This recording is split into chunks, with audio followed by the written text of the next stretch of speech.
once you guys get successful, you have to take care of your mama. But for me, I don't want to keep doing that. I feel like it's something that we have to break. We really have to debunk some of those myths that it is easy to come by money abroad. Yes. Because it's you hard. earn so much and the cost of living is so much. Yeah. I can see how, the entire family was banking on you, saying like, you know what, we finally at least have one kid through college and they have a job. So like they're just looking at you. So I can see that and I understand that. And I feel like if you're in that position, it's a little tough place to be in, to be honest. It is. It's like I can see a part where you're like, you know what?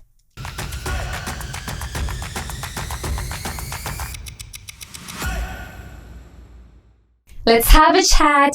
Hi, everyone, and welcome to another fantastic episode of Girl Dynasty, where we bring you amazing, dynamic conversations. So guess what? I was browsing online and I came across this topic on Black tax. Someone made a comment and it spiked so much conversations where some people were supporting the idea and other people were actually taking the other route to it. So you know what? I figured let's bring this here. Let's have a talk. Let's discuss about it. And before we do that, let me read what the definition, according to Urban Dictionary, what Black tax is. So this is the extra money that Black professionals are expected to give every month to support their less fortunate families and extended families. So, ladies, what are your take on Black tax? I guess it depends. For me, it goes back to your upbringing. So does it mean that you have to give money all the time to your relatives back home or to the less fortunate people back home? Or does it mean that you have to do projects for them even if they have money? So in hindsight, I can see why we have to provide or give back to the society. But again, I don't see why. So for me, my take is the reason why I feel like we keep giving back is like we're building back the previous generations. So we're not building forward. So I'm not for Black tax unless it depends on how that is actually requested or required of you to do. So let's say maybe, for example, I live in my grandma's house. And my mom used to work maybe in the city. And maybe my mom was a single parent, right? So once I get successful, maybe my grandma was really struggling. My mom too was struggling, right? So do I have to go back and build my grandma a house? And then I build my mom a house. And then I have to build myself a house. So by the time I start looking at the welfare of my kids and building their future, it's like I'm 50. I only have 15 years to work for my kids. So it's like a cycle that I have to kind of like insert into my kids' mind, like, hey, this is the culture. Once you guys get successful, you have to take care of your mama. But for me, I don't want to keep doing that. I feel like it's something that we have to break. Yes, we can still provide for our parents back home. We can still support the people that are less fortunate, but we don't have to just, it shouldn't be a culture where we have to follow it to the T. I couldn't agree more. What's your take, Elsie? I feel I have mixed feelings about the Black tax. Where I understand that if I have been blessed with much, giving back, that is something that I understand and I'm fully supportive of it. Where I tend to disagree is when it is expected. Thank you. Expected, yes. Where this is a huge expectation that is put on you. We put you through school. We did all this for you. Now it is time for you to take care of the others. So it is expected that you do that. Preach, sister. Yeah, and that is where I disagree, because that puts unnecessary stress, burden on the person who is being told to do all these things. Right. Yeah. I'm a big advocate of putting yourself first and making sure that you're comfortable. As they say when we fly, you put on your oxygen mask first before helping others. But the moment, for example, for us who came from Kenya, from other countries abroad, and we're now living abroad, the moment you land, you don't even know where is where. People start asking you, can you send the dollars now? You just landed. Yeah, you just landed. I mean, you can't even find your own house by yourself. Yeah. And there's that expectation is where I disagree with, you know. Right. Yeah. And it's very stressful. I mean, you're here, for example, us who are here in the United States, we have bills. We have bills. And the cost of living. The cost of living is high. Very expensive. It's very expensive. And if I don't pay my mortgage, then I'll be put out. If I don't put gas in my car, then I can't go to work. Right. So where it's expected is where I draw the line. Yeah. Right. I'm 100% with both you ladies.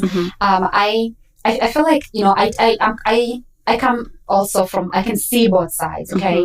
So the other side is, let's say, you know, you're the firstborn in your family and you saw your parents really struggle to put food on the table. They did fundraising. They did whatever they could, sold everything they had to put you through school. Right. And then maybe you have other 5 siblings behind you.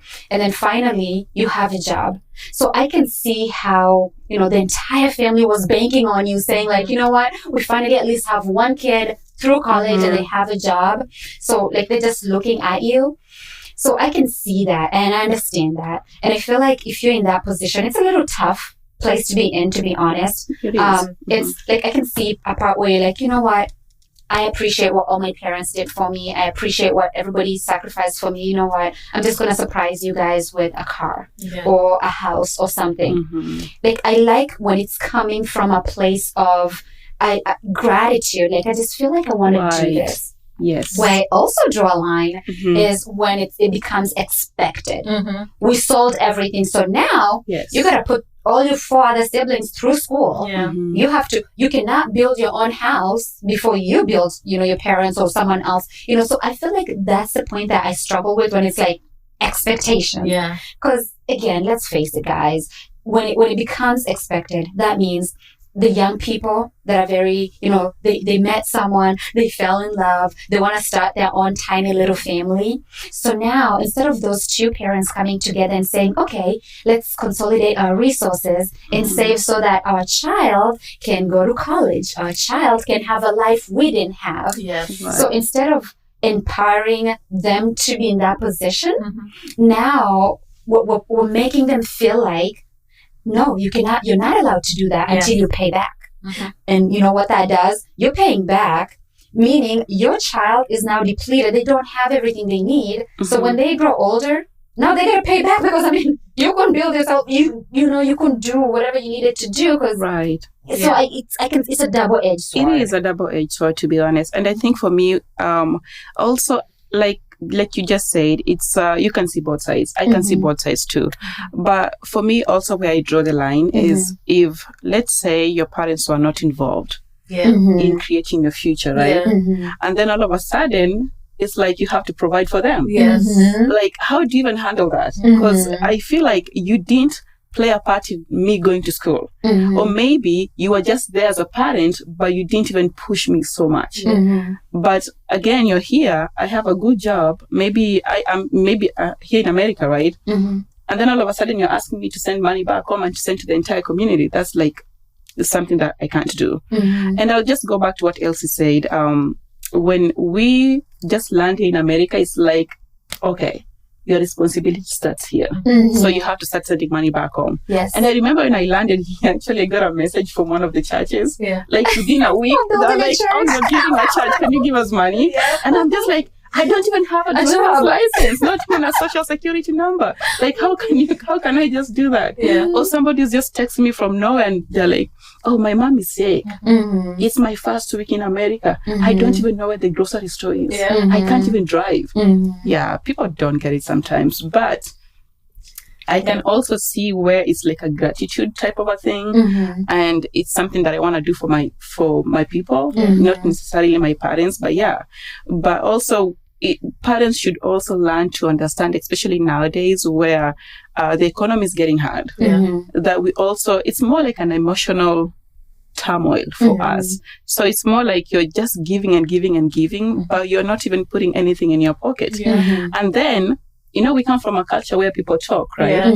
So people will be like, oh my God, she hasn't even invested anything. But how could I even invest something that I don't have? I've been busy investing in the entire community, right? Yes. And our families back home, they're very large. So it's like a whole village, right? So it's so hard. So it just has to be viewed from also the point of somebody who's asking, does she have it today? And ask even nicely, hey, this is what I'm going through. And there's some things we can't avoid in life. Things like somebody being sick. Those are things that it's nature. It's expected. So we can't just be like, oh, I'm not even helping that. Things like death. Right. But also we should educate our community in a way that we take life insurance, we take health insurance, right?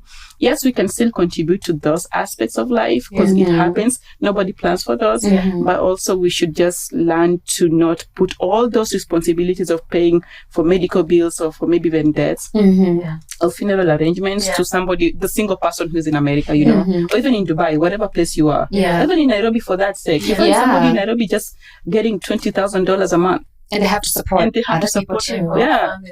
You get a first job and maybe your siblings are still back in high school. They'll be like, okay, we parents, we've done enough. So it's now your turn to finish up school fees for your siblings. And, it's emotional. It's emotionally draining. It's very emotionally draining. And, parents, as a child, you're given parental responsibility. Thank you. Yeah. You're a child in that home too. And you're now taking over and becoming a parent and having these parental responsibilities. And just by default that you are either the first born, the second born. Yes. Or you're in the United States. You're in the United States. And you take up all these responsibilities. I think parents just need to also be very understanding and understand that even if they have a child in the US, they still have those parental responsibilities of meeting some of these financial needs for the other smaller kids, younger kids, I mean, not pass that burden to the older kids or pass that burden to children who are in the United States or are in a different country, abroad. Or the only child who has a job. Right. The other thing that I was discussing with my sister, we talk often, and she was telling me of not a close family member, but a distant cousin of mine who got an admission letter to a university in Australia, and they sent me whatever amount of money that they needed, like some crazy amount, like $20,000. And I was like, where is this family going to get $20,000? Right. Yeah? And so if they sell everything and send that kid to Australia, she will have that guilt. Right. She'll have that guilt, like I depleted all the family resources. Now it is time for me to pay back. Yeah. So I think that some of these things, this issue of passing unnecessary burden and stress to children is it. We really need to rethink that. Is it really worth it? Are there other options? Can their child do their first degree in Kenya? Right. And then look for scholarships for masters, because masters is easier to get scholarships and things like that.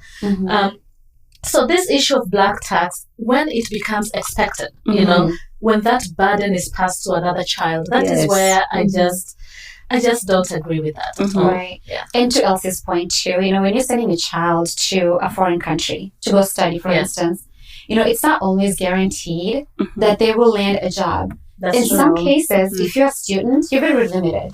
So now you have this mentality where your parents sold everything for you to be here, to go to school, and then you can't even make ends meet for yourself here, but then back home, it's a dire situation. So it's a necessary pressure. It is unnecessary. Sometimes I feel even for the siblings themselves. So what if one of my siblings is not successful? And then maybe I am, right? So it's always I think that's held on your head all the time. Okay, so-and-so, they don't have it. So just go ahead and do it.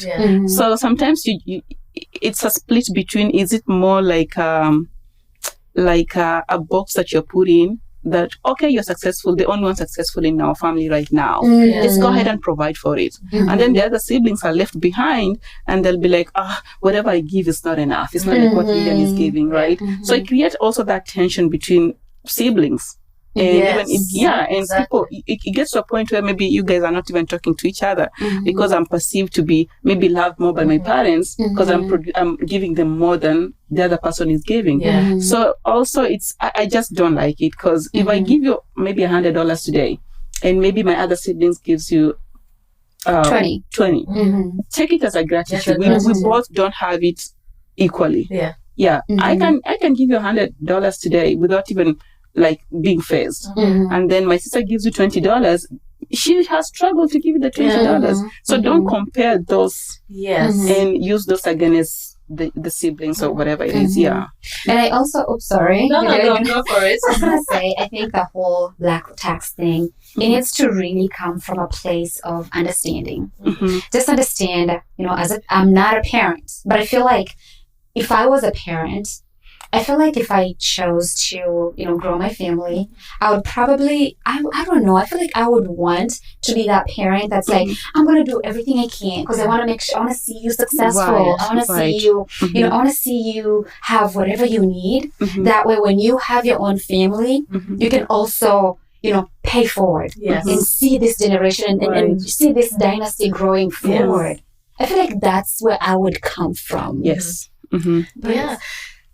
And the thing about gratitude that you ladies were mentioning, that is very important. Sometimes you pay all your bills and you just have something left, and you send $50 and someone was expecting maybe $200, and they respond, I got that little thing that you said. The audacity. Really? Right? Do you know what I could have done with that $50? I sacrificed going to see a movie to send that to you. I'm getting my nails done. Be thankful. Seriously, be thankful for what you get. So, and I have known a lot of people, and the thing about putting yourself first, I have known a lot of people who are in the diaspora, and they are constantly sending money to help other people, money to help other people, and you end up forgetting yourself. You do, and then after 5-10 years, you go visit people, and people have beautiful homes, and you haven't built yours. And they're like, oh, look at her, your plot is still sitting empty there. While other people have built their homes, they have beautiful cars, they have all these things. So I am a big advocate of put your mask first, oxygen mask on. That is very true. And then help others. I agree. And I feel also, if you start associating people to money, right? So you see Lillian and you see Elsie, you see Julie, you're thinking, so we have this, they're going to be, supporting. The problem with that, or the dangers that I see with that, is it takes away the personal aspect of it. Like as a part, instead of saying like, oh, that's my daughter, that's my cousin, that's my friend, it's more like she's gonna, like, it's almost like, the funding is gonna come from here. And sometimes it's like, we need that connection. We just need to be loved, and without the other aspect of you're expected to provide. I think I kind of see where you're coming from, because I feel like you just said before, if it's expected for me to provide, then that's where we draw the line, right? But also the society that we come from, it has made us be expected. So we are born knowing that we're going to help, right? But that help, I think, has been misused to a point where, like you said, you're being attached to how much you give. And that's how much love they can give you. And it's sad. It is very sad and unfortunate. So we have to also kind of, because I don't know how to have this conversation openly with our people back home, or even people back here, that you can reserve a little bit for yourself. We come from a community where, like, talking about money is like taboo almost. We don't talk about money. We don't talk about being broke.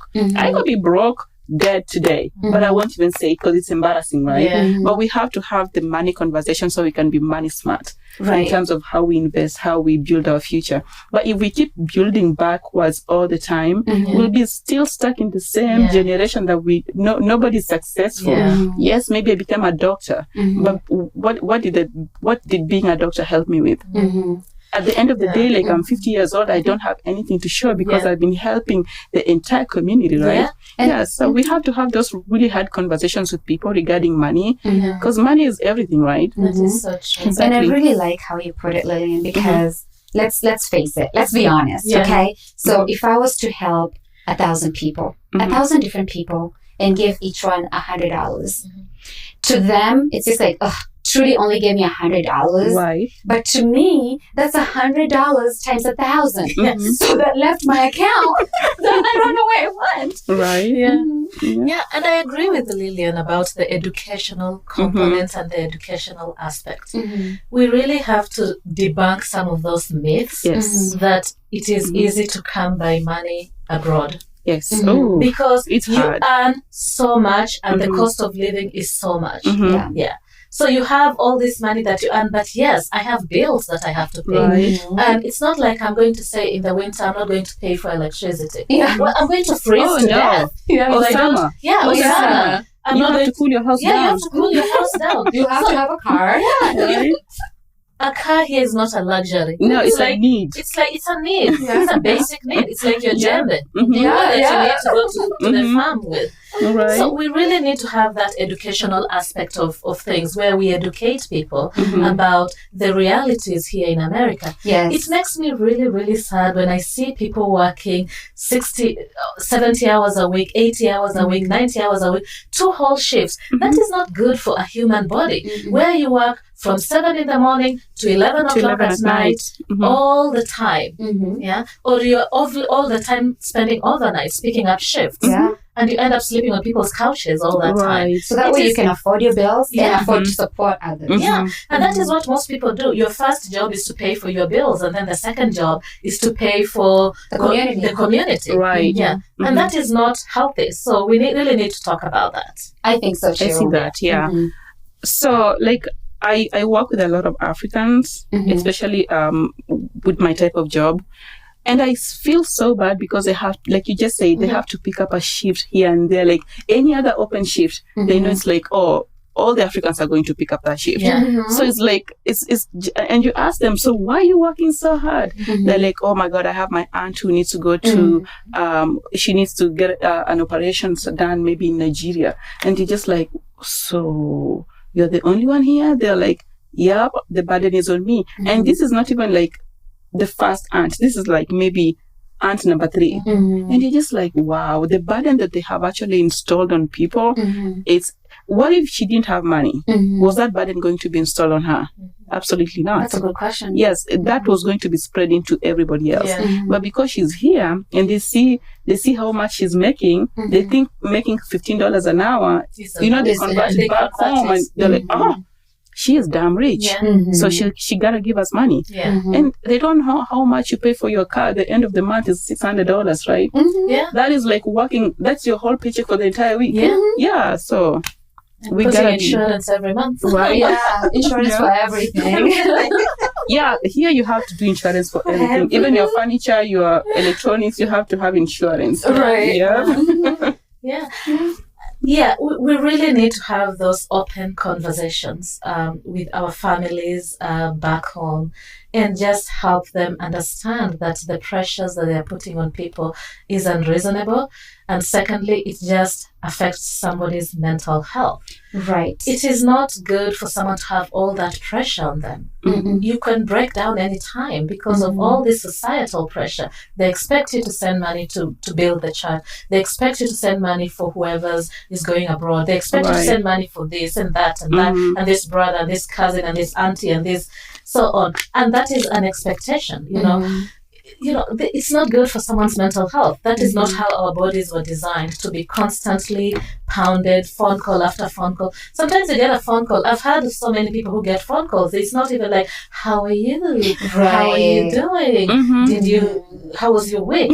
It's just like, so-and-so is sick. They're in the hospital. We need this much money. And we need it now. Yeah. Right. Yeah. When I first came to the US and it was only MoneyGram and Western Union, someone would call you and be like, I am outside the bank and it says there's Western Union here. Could you send the money now? I'm waiting. The bank closes at 3:00. And those days we didn't even have an app. We didn't even for have Western an app. Union, We had right? to go So you have to go to grocery store like IV and go pay from there, right? Yeah. Yeah. So this unnecessary burden, we are not against helping the family. Oh, absolutely not. No. We are pro helping and giving back. Yes. Within reason. Within reason. And prioritizing what is more important and what is a need. Right. But when it's now all these societal pressures and it's a phone call, text message, WhatsApp, and all of this, it's just too much. It loses meaning. It does lose meaning. And let's be honest, as human beings, I feel like all of us, at least I know I feel good every time I'm giving to a charity or I'm doing something and I'm donating something. So let's not take that good feeling by making it a requirement. Like let's just let the goodwill come out naturally. Right. Yeah, like I was saying, like it's being dangled on your head. Yeah. And then if you don't give that, like, she's so mean. She doesn't even give a dime. But maybe I don't have that something to give for the entire year, right? Yeah. I've been broke the entire year. I'm trying to build my own thing too. I have kids and I have to invest for their education, for their college, everything. And I have to pay for their health insurance. Yeah. So guys, it's not like we don't want to help. We can help. Like I can give $1,000 if I want to. But do I need to give you $1,000? I really don't. So yeah, we should be very, very cautious on how we proceed with money. And I will always say, let's have those meaningful conversations regarding money. Yes. It's time. Yeah. However much you're scared of talking about, I think we should learn to introduce like, hey, do you know I'm broke this month? I don't have these. I haven't paid maybe my electricity bill. Can you wait until I get that supplement that I'm not in need of so I can give you the money? If we start from just those little talks, I guess we can get to a point where we don't have to feel bad if we don't give, and you don't have to feel bad if I don't give you any money. Yes. Wow. That is absolutely. It's like having those uncomfortable conversations to drive us as a society forward. Yeah. Right. And just being mindful of what you ask money for. Yes. Yeah, that's a big one. I have a party going on. Yeah, Right. exactly. I'm turning 40. Yes, send me money. Well, when I turned 40, did you send me money? Yeah? Right. Just be mindful of what you ask money for. Just if there are things that you can do by yourself, just do it. If there's a birthday in the village, I'm not responsible for buying the cake all the time. Right. Right. Yeah. So just being mindful, I would say that people need to be mindful about what they ask for. Oh, that's deep. Because it got me thinking. Like seriously. It's Did you like, have a PTSD moment? I got a moment, guys. Woo, it's coming. PTSD. It made me think, like, when you tell someone something that forces them or puts them in a position to have to say no. I feel like that's so uncomfortable. Because now you're creating an environment for someone else to be uncomfortable to tell you, I really don't have the money, or no. Like, oh man, I feel like we should just be understanding. I think I was watching this podcast, and this lady was like her friend. She used to ask her for money all the time, and she was guaranteed 100% of the time that she had the money. And she will give the money. And she was good at refunding back the money, but the amount kept increasing. So the time she asked one time for the bigger chunk, she said no. And that actually ended up breaking the entire friendship. Yes. Wow. So I'm just like, you see how the money issue can be very touchy to a point where we don't know how to say no. You say no, you feel like you're so rude. Yeah. But it's not like I'm coming from a place of being rude. Yeah. I just didn't have $2,000 to give you right now, though. Right. But then if I tell you I don't, then you're like, she's broke. She doesn't have anything. Right? She always doesn't have I money. really like the way Americans just say no to your face, and you don't feel guilty about it. Like you even go out for dinner with your parents in America, and everybody pays their own bill. Oh my goodness, yeah. Right. Exactly. I remember when I came here the first time, or maybe I don't know how long that was, my husband was actually repairing a computer for her grandma. Yeah. And he was paid for that. Do you know how shook I was? I was like, we don't do that in Africa. Yeah. That is a taboo. Yeah. You're waiting to be cast. Right. Oh, no. That's normal. Yeah. I'm like, that is not normal anywhere. Where we come from. And now, like, that I've stayed here for a while, I see, okay, it's such a normal thing. Yeah. Yeah. Mm-hmm. Wow. What? Anything else to add on the black tax topic, ladies? This is juicy. This is a heavy topic, I think we especially did a for part two. we We did a part two on this one. We did a part two sometime down the line, and this is something almost everybody in the diaspora has experienced. Can relate to. It's much needed. And even back home too, because I feel like if you're in Nairobi, you probably have experienced the same thing. Yeah. Yeah. Yeah. So that's it for today. I don't want to close anyone out, but I just wanted to say thank you for sticking with us. And we also wanted to give a quick shout out to One More Deco for the fantastic plants that you see on our set today. Yes. And then also, if you're you have a business and you'd like us to shout you out, you can collaborate with us. We can get in business together. Hey, who doesn't like getting into business? Right. But again, if you have any topics that you would like us to talk about, as you can see, we're bold. We're open to getting into any conversation. She's lying. You're not bold. So anyway, within reason, if you have any topics that you feel like, hey, let's talk about this, drop it in the comments below. Would love to engage and have those conversations. Right. Again, if you don't forget to join the Dynasty family by subscribing and actually liking. Just liking it will actually push the algorithm. That way you can get all our episodes and all the videos pushed to you. So again, until next time, this is Girl Dynasty. Adios. Bye-bye. Bye.